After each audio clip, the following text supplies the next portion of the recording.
नमस्कार दोस्तों, एक बार फिर से स्वागत है। और सैंग्विनेरिया कैनाडेंसिस पिछली वीडियो में हमने डिस्कस किया था, उसका कुछ और पार्ट रह गया था कि उसके क्या क्या यूजेस होते हैं, किस किस रीज़न पर, बॉडी के किस किस पार्ट पर इस मेडिसिन का एक बेहतर यूज़ होता है। जैसा हमने जाना था कि एक राइट साइडेड रेमेडी है ये। राइट साइड में, शरीर के राइट साइड में किसी भी हिस्से में प्रॉब्लम हो तो ये मेडिसिन बहुत बेहतर तरीके से काम करती है। तो आइए हम बात करते हैं फेस रीज़न की।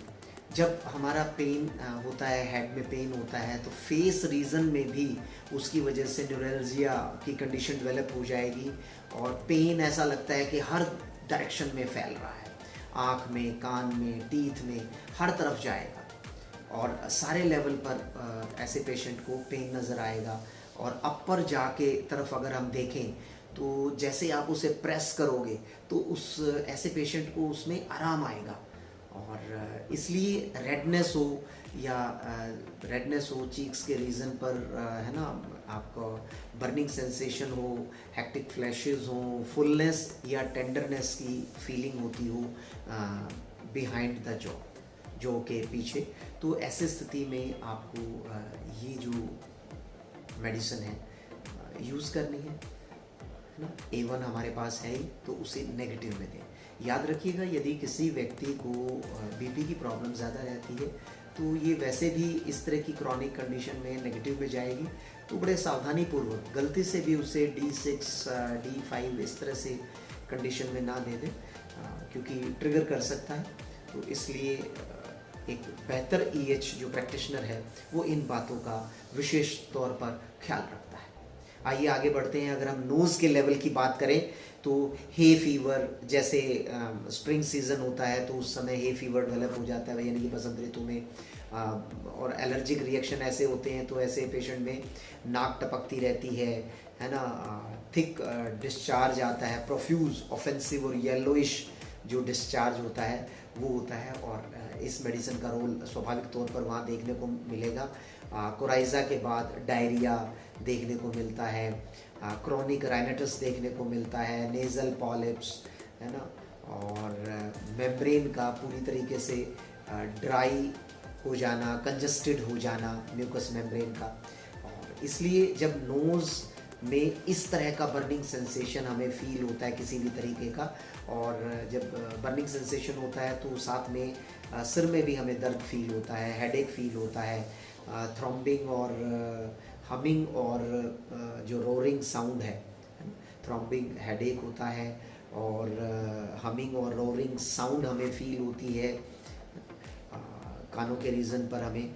और यहाँ पर ओरल पॉलिप भी देखने को मिलता है, कैटरल कंडीशन हमें देखने को मिलता है, नेज़ल कोराइज़ा होता है, नेज़ल पॉलिप के साथ हमें ऐसी कंडीशन देखने को मिलती है। तो ऐसी स्थिति में सैंग्विनेरिया कैनाडेंसिस का एक बेहतर रोल है, एक बेहतर रेमेडी है और बेहतर मेडिसिन है जिसका इस्तेमाल हम लोग आँख बंद करके कर सकते हैं। लेकिन डायग्नोसिस, राइट डायग्नोसिस और राइट डाइल्यूशन, इस चीज़ का ध्यान रखिएगा। थ्रॉट के लेवल की बात करें तो थ्रॉट का रीज़न जो है ना बड़ा वर्स हो जाता है, स्वेलिंग हो जाती है। जब स्वेलिंग होगी तो बर्निंग सेंसेशन भी देखने को मिलता है, और तालू के रीज़न पर आपको बर्निंग और ड्राई सेंसेशन देखने को मिलेगा। ऐसी कंडीशन में जो पेशेंट है, अगर उसकी टंग आप चेक करेंगे तो वाइट कॉटेड, सफ़ेद सी दिखाई देगी, और यहाँ पर हमें टॉन्सिलाइटिस का लेवल भी देखने को मिल सकता है। और स्टमक के लेवल पर बात करें आइए, तो ऐसे पेशेंट को जो बटर है, बटर से अवर्जन होता है, उसे क्रेविंग होती है चटपटा खाने की, और अनक्वेंचेबल थर्स्ट होती है, यानी कि जैसे ही पानी देखता है तो पानी पीने की उसकी इच्छा होती है। तो इस तरीके से burning sensation, vomiting, nauseated feeling, salivation भी ऐसे पेशेंट में बहुत ज़्यादा पाया जाता है, लार टपकती रहती है, श्रिंकिंग सेंसेशन उसे महसूस होती है, फेंट ऑल बोन, यानी कि अभी उसने खाया तो थोड़ी देर में ही उसे लगेगा कि जैसे कुछ खाया ही नहीं है, और बिल्कुल स्पिटिंग ऑफ बाइल भी उसे महसूस होता है, मतलब खट्टा खट्टापन उसे थ्रॉट रीजन में महसूस होता है। स्पिटिंग ऑफ बाइल उसे कहते हैं। उसे ऐसा लग रहा है कि जैसे जैसे खट्टा खट्टा स्वाद आ रहा है, और गैस्ट्रोडियोडिनल उसको जो है ना होता है, कैटरा सामने आता है। कोराइज़ा यदि उसे इम्प्रूव होगा तो डायरिया होगा, और डायरिया ठीक होता है तो ऐसे पेशेंट को कोराइज़ा हो जाता है। एब्डोमेन के लेवल पर पेन देखने को मिलता है ऐसे व्यक्ति को, और डायरिया, बिलियस लिक्विड, एकदम गशिंग स्टूल के साथ होता है डायरिया, एकदम गशिंग स्टूल के साथ। यदि ऐसे पेशेंट में बार बार इस तरह के यदि सिम्टम्स आते हैं तो बहुत जल्दी उसे ट्रीटमेंट करा लेना चाहिए, नहीं तो ऐसी कंडीशन में रेक्टम कैंसर होने का खतरा हमेशा बना रहता है। और आइए हम फीमेल की बात करें तो ल्यूकेरिया यदि उसका ऑफेंसिव है, कोराजिव मेंसेस ऑफेंसिव है, ब्रेस्ट में पेन होता है ड्यूरिंग मेंसेस, और यूट्रिन पॉलिप की यदि उसे कंडीशन बन रही है,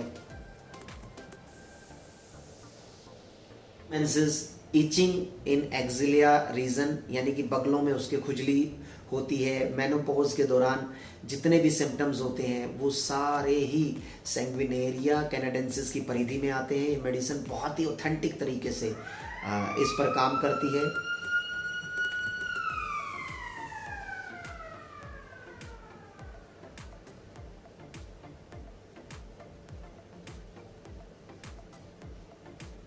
मेनोपॉज के दौरान जितने भी इस तरह के सिम्टम्स आते हैं ये सैंग्विनेरिया कैनाडेंसिस की परिधि में आते हैं, और यहाँ पर ये बहुत ऑथेंटिक तरीके से काम करती है, बहुत ही मैजिकल रिजल्ट्स हमें देखने को मिलता है। आइए हम रेस्पिरेटरी ट्रैक्ट की बात करें तो ये मेडिसिन रेस्पिरेटरी ट्रैक्ट पर बहुत डीप में काम करती है। स्टार्टिंग में ही हमने आपको बताया था, लेरेंक्स में यदि ओडेमेटिक कंडीशन बन जाती है, उडीमा हो जाता है, ट्रैकिया में उडीमा हो जाता है, थ्रॉट सॉरनेस फील होती है, हीट एंड टेंशन जो है ना हमें फील होती है स्टर्नम के बैक साइड में। ये जो बीच की जो हिस्सा है ये स्टर्नम कहलाता है, स्टर्नम के बैक साइड में महसूस होता है। अफोनिया हो जाए, आवाज़ ही ना निकले, कई बार ऐसी स्थिति बन जाती है। और कफ ऑफ गैस्ट्रिक ओरिजिन हो जाता है, और यानी कि कफ ऑफ गैस्ट्रिक ओरिजिन बहुत ज़्यादा थिक म्यूकस हो जाता है, और उसे ऐसा लगता है मतलब उसको बाहर निकलने पर ही आराम मिलेगा, बहुत जब तक बाहर नहीं निकालेगा। बर्निंग सेंसेशन महसूस होता है, राइट साइड में बहुत ही ज़्यादा वर्स फील होगा। स्पूटम जो है जो कफ के साथ जो है ना रस्ट कलर का ऑफेंसिव होता है ना, और ऑलमोस्ट ऐसा लगता है कि इम्पॉसिबल टू रेज, बाहर निकालना जैसे असंभव सा लगता है।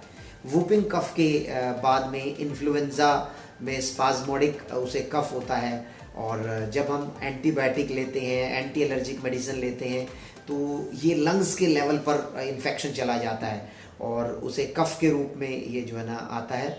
और ये मेडिसिन ऐसी स्थिति में बहुत अच्छा काम करेगी।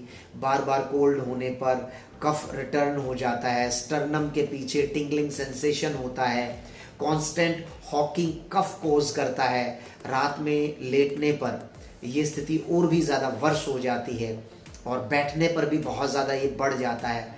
तो राइट चेस्ट में सोरनेस या बर्निंग सेंसेशन फील होती है, जो बढ़कर राइट से बढ़कर लेफ्ट में भी चली जाती है। तो राइट शोल्डर के थ्रू राइट निप्पल के अंदर सिवियर सोरनेस देखने को मिलेगा, एक सेंसेशन मिलेगी, बर्निंग सेंसेशन। सप्रेस्ड मेंसेस में और ऐसी स्थिति में हेमोप्टोसिस देखने को मिलता है। यदि फीमेल में मेंसेस किसी कारण से दब गया है तो उनको माउथ के ज़रिए भी जो है ना ब्लड की वॉमिटिंग हो जाती है, तो ऐसा देखने को मिलता है। सिवियर डिस्निया देखने को मिलता है, सांस लेने में बहुत ज़्यादा तकलीफ होती है, चेस्ट का कंस्ट्रक्शन फील होता है, ऑफेंसिव ब्रेथ और प्रूलेंट एक्सपेक्टोरेशन देखने को मिलता है, और इसी कारण बर्निंग इन द चेस्ट आपको फील होगा, जैसे हीट जो है एब्डोमेन से चलकर और सीधा चेस्ट रीजन तक फैल रही हो, थाइसिस की प्रॉब्लम हो, निमोनिया की प्रॉब्लम हो, अस्थमेटिक कंडीशन बन गई हो, स्टमक डिसऑर्डर के कारण वल्वुलर डिजीज़ में, लंग से जुड़ी किसी डिजीज़ में, यूरिन में फॉस्फेट का लेवल आ रहा हो, एयर पैसेजेस में कैटरा का लेवल डेवलप हो रहा हो, सडन स्टॉपेज के कारण अचानक ही डायरिया बन जाता हो, निमोनिया के, इसलिए ये याद रखिएगा ये जो सैंग्विनेरिया कैनाडेंसिस है ये निमोनिया के लास्ट रेजोल्यूशन की जो स्टेट होती है उसको भी ये करेक्ट करती है, उसको भी ये ठीक करती है। आइए हम बात करते हैं एक्सट्रीमिटीज़ की। यदि राइट शोल्डर का रूमेटिज्म हो रहा हो या लेफ्ट हिप का जो जॉइंट और गर्दन में किसी भी प्रकार का पेन हो,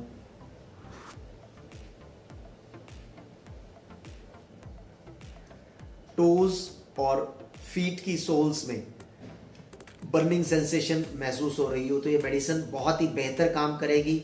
स्किन के रैशेस पर एंटीडोट के रूप में काम करती है, रस्टॉक की पॉइजनिंग को ठीक करने का काम करती है, रेड ब्लोची इरप्शंस जो होते हैं, और स्प्रिंग में यदि किसी को अर्टिकारिया होता है, जैसे ही मौसम बदलते हैं एलर्जिक जो कंडीशंस होती है वो डेवलप हो जाती है कई बार, तो सैंग्विनेरिया कैनाडेंसिस ऐसी कंडीशन पर बहुत बेहतर काम करेगी।